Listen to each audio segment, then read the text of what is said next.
What if a game wasn't just a game? What if losing meant losing your life? And what if the people running it were hiding a terrifying secret? 8 gamers accept an invitation to play the Call-Up, a cutting-edge VR experience with a $1 million prize. But as soon as they put on their gear, they realize this isn't just virtual reality, it's life or death. Before we dive into this insane thriller, ask yourself, would you risk your life for a game? If something feels too real, is it still just a simulation? And what if the people behind the screen are controlling more than just the game? Stick around, because what happens in the final moments will leave you speechless. In a futuristic world, 8 gamers receive mysterious messages inviting them to participate in a new game called The Call-Up. The game promises a grand prize of $1 million.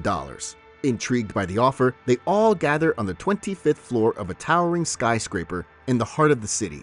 As they arrive, a robotic voice instructs them to sign in on a tablet. They are then asked to store their clothes and personal items in lockers and change into motion capture suits provided for them. The group begins to suit up, but not without some tension. Adam, one of the gamers, struggles with the tight fit of his suit, drawing some laughter from the others. Carl reveals a haunting burn scar on his skin, while Andre, a former soldier, shares a bit about his military background. Once everyone is ready, they're led into a scanning room. An AI voice instructs them to stand on the scanner and announce their usernames. After this, they're handed advanced gear suits equipped with VR helmets that connect to their spines, allowing them to fully immerse themselves in the virtual world. Adam is amazed by the technology, having thought such advancements were only available to the wealthy. Everyone quickly dons their gear, except for Zahid, a Muslim gamer who had jokingly chosen the username Terrorist.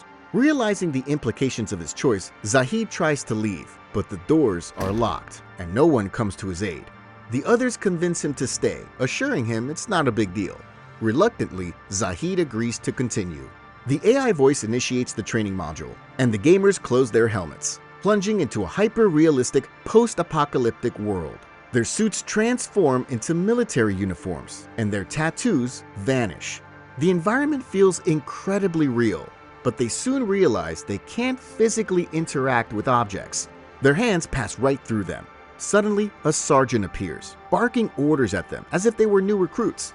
They can't touch him, and when they lift their helmets, they realize he's just a highly realistic NPC, non-player character.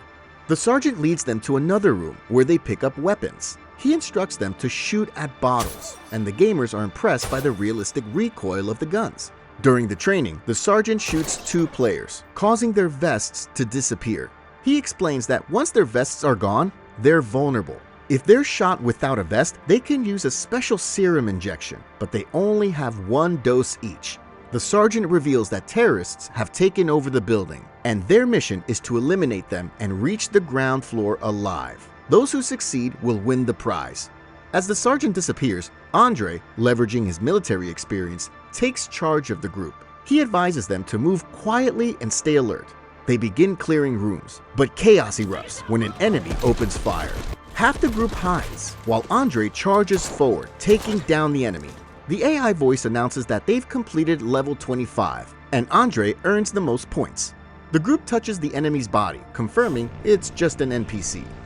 If you're hooked, just wait until you see how this ends. And if you love mind-blowing thrillers like this, hit that subscribe button so you never miss a crazy movie breakdown.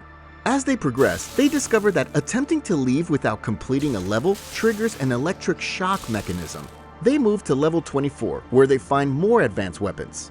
Andre teaches the group how to use them, and they clear the floor with increasing confidence. However, Adam wastes all his ammo without hitting a single target, forcing Andre to step in and take down the enemies. In the process, Andre is shot and loses his vest. Meanwhile, Taylor, one of the gamers, begins to panic. She reveals that the invitation was meant for her friend, who couldn't attend, so she came in their place. The intensity of the game overwhelms her, and she struggles to cope. Shaylee, another gamer, tries to comfort her, reminding her that it's just a game.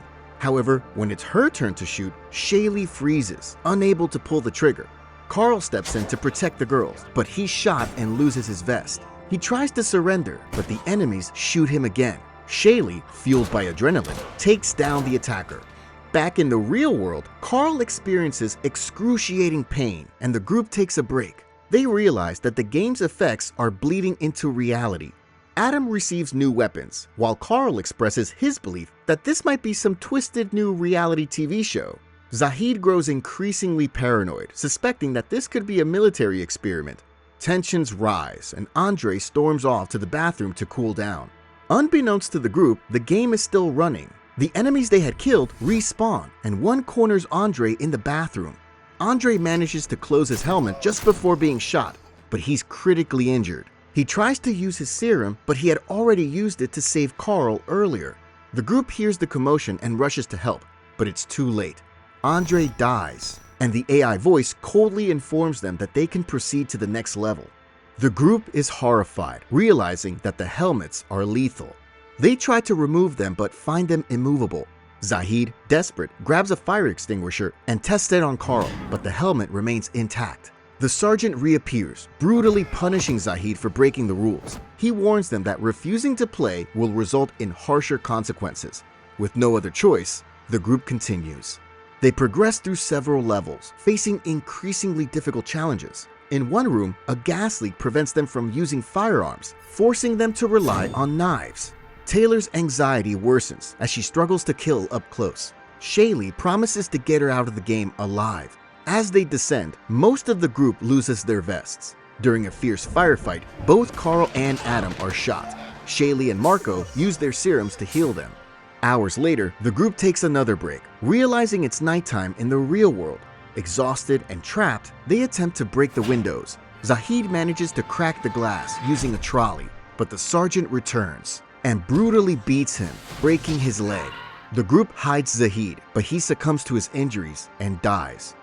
On the next level, Marco argues with Adam over weapons, leading to a heated confrontation. Marco forces Adam to take the lead, using him as a shield. Adam is gunned down, and Marco coldly moves on. The group is devastated, but they press forward. As they reach the ground floor, they find a bomb set to detonate. The sergeant tortures a hostage for the deactivation code, but the code activates the bomb instead, giving them only 30 minutes to manually override it. Enraged, Taylor shoots the hostage, and Marco blames Adam for the mistake. A fight breaks out, and Marco removes his helmet to punch Adam, violating the game's rules. The sergeant intervenes, and the group is forced to continue. In the final levels, the group is whittled down to Shaylee, Carl, and Edward. They fight their way through waves of enemies, but Carl is shot and sacrifices himself to heal Shaylee. Edward, revealed to be an insider working for the company, deactivates the bomb just in time. The simulation ends, and black-suited operatives enter the building, erasing all evidence. Shaylee is knocked unconscious. When Shaylee wakes up, she finds herself in her normal clothes. Edward, now in a suit, offers her a bag of cash, but she threatens to go to the police. Edward dismisses her, claiming no one will believe her. As operatives try to subdue her, Shaylee fights back, using her skills from the game to take them down. She confronts Edward in a parking lot, and despite his pleas for mercy, she shoots him. Shaylee leaves the building without taking the money, walking away from the nightmare. The story ends with her disappearing into the night, leaving behind the horrors of the call-up. What do you think? Was this all just a game or something much darker? Let us know in the comments. And if you love insane movie recaps, don't forget to like and subscribe. See you in the next one.